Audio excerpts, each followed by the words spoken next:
This is Optimal Relationships Daily, episode 827. Healing Doesn't Mean You Stop Crying, by Vironika Tugaleva of Vironika.org. Hello, everybody, and welcome back to ORD. I am your host and narrator, Greg Audino, here to read to you from some of the best relationship content around. As we know, with the beauty of relationships also comes inevitable pain. Therefore, understanding the recovery process is a big part of cultivating good and healthy relationships. Our author today, Vironika Tugaleva, is going to share some words of wisdom about the healing process and what it actually looks like, in spite of some of our flawed preconceptions. Let's hear her take and start optimizing your life. Healing Doesn't Mean You Stop Crying, by Vironika Tugaleva of Vironika.org. A while ago, I saw a meme that said, "If it still makes you angry, you're not over it." I wasn't bothered by this message when I first saw it. In many ways, I could get behind that idea. I had spent many years being angry about everything that had happened to me, and when I started healing, anger cracked open to show other, more vulnerable emotions: fear, sadness, and even joy. What irked me was another meme that I started seeing recently. It said something like, "If it still makes you cry, you're not over it." This did not line up with my experience of the world. No matter how much I've healed, I've continued to cry about the things that have wounded me. What changes is the reason I'm crying. A great example of this is my relationship to the letter I wrote to myself back in 2012. I decided to share this letter in Chapter 8 of The Art of Talking to Yourself, and from the very first drafts of the book, I cried every single time I read it.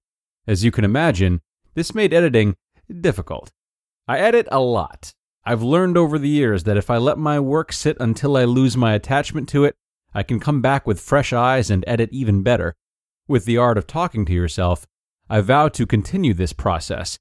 Edit, leave it, etc., until I was only making tiny changes. Put in a comma, take out a comma, put in the word that, take it out. This took 4 years and hundreds, literally hundreds, of edits. And every single time I read that letter, it made me choke up. As I was reading, I would see the indented margins of the letter approaching.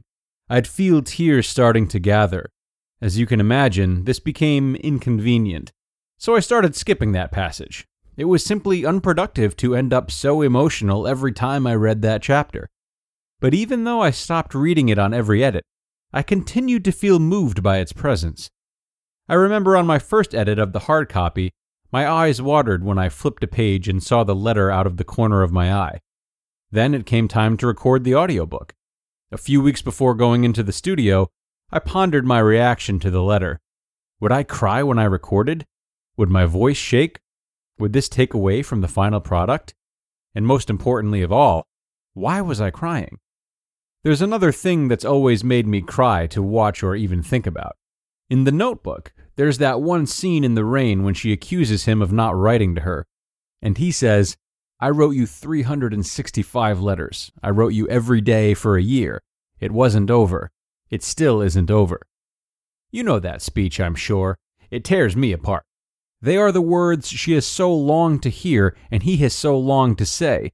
It's like a supernova, an explosion, a tearing down of the walls of illusion to find passion, love, and strength. That's how writing that letter to myself made me feel. It was like time stopped, and there was only me and myself in the rain, saying the most fiercely romantic words anyone had ever said or would ever say to me.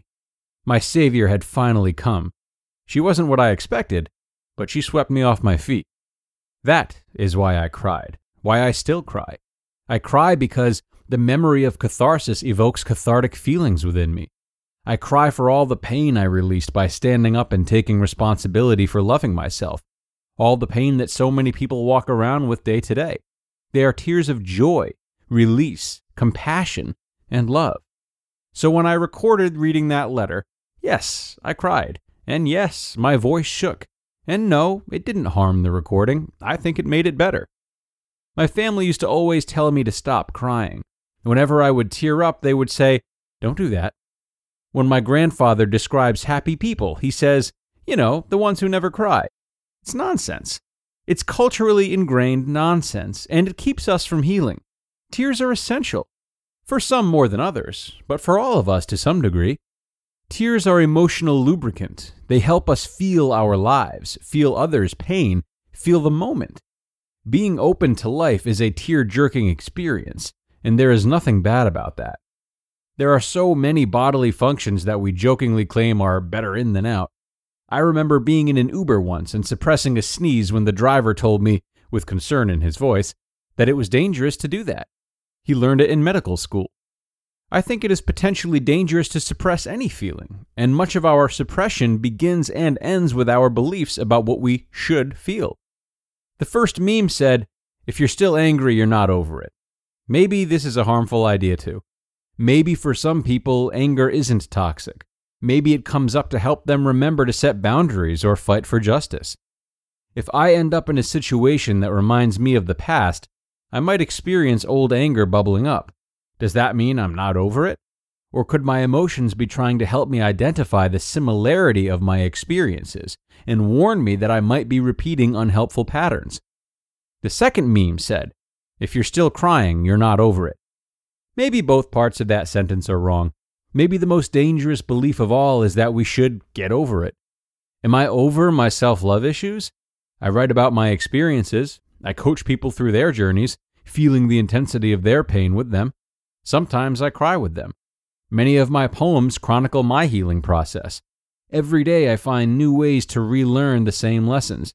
And I still cry, all the time. Does being over something require that I sort through my emotions and then quickly sweep the whole thing under the carpet, go on with my life, and never show anyone what happened or try to connect to people that it's still happening to? If that's being over it, count me out. I choose to feel.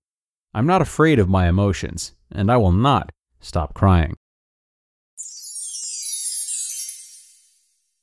You just listened to the post titled, "Healing Doesn't Mean You Stop Crying" by Vironika Tugaleva of Vironika.org.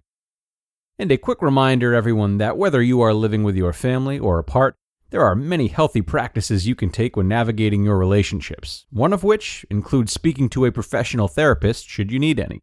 BetterHelp helps connect you with a personal licensed professional therapist online where you can schedule your weekly video or phone sessions at your own convenience. With their counselors specializing in stress, family conflicts, LGBT matters, and more, they make it easy for you to change your counselors whenever needed. In fact, so many people have been using BetterHelp that they're recruiting additional counselors in all 50 states. No more sitting uncomfortably in a waiting room. Gain the flexibility of messaging your counselor anytime. BetterHelp is not self-help, it is professional counseling where everything you share is confidential. Guys, I want you to start living a happier life today. As a listener, you'll get 10% off your first month by visiting betterhelp.com/ORD. Join over 1 million people taking charge of their mental health. Again, that's BetterHelp, HELP.com/ORD. And thank you to Vironika for letting us share another great post of hers today. What I really love is the openness that her words are laced in. She's right in that we all express ourselves differently, and that even crying, with all the ideas we have about it being related to despair, has variation to it. While this is important to remember, especially when supporting others through particularly emotional episodes, it's of course important to consider within ourselves. Many of us do have the same age-old feelings about expression that Vironika's family does. But these ideas can be broken down if we simply have the patience to ask ourselves what's behind the outward expression. Don't be so quick to develop thoughts about your crying. First, ask what's underneath the crying. Where is it coming from? Is it all bad? And are you fully allowing yourself those feelings? In short, self-questioning and self-awareness will help you to better understand what's behind certain outward manifestations of feelings, and the better you understand them, the better you heal in all situations. All right, now that is going to do it for today. Thank you so much for being here, friends. I appreciate your time as always, and I will be back with you tomorrow with a post about how to connect with others better. Surely an important foundation for forming good relationships. So don't miss out. I'll talk to you all then, where your optimal life awaits.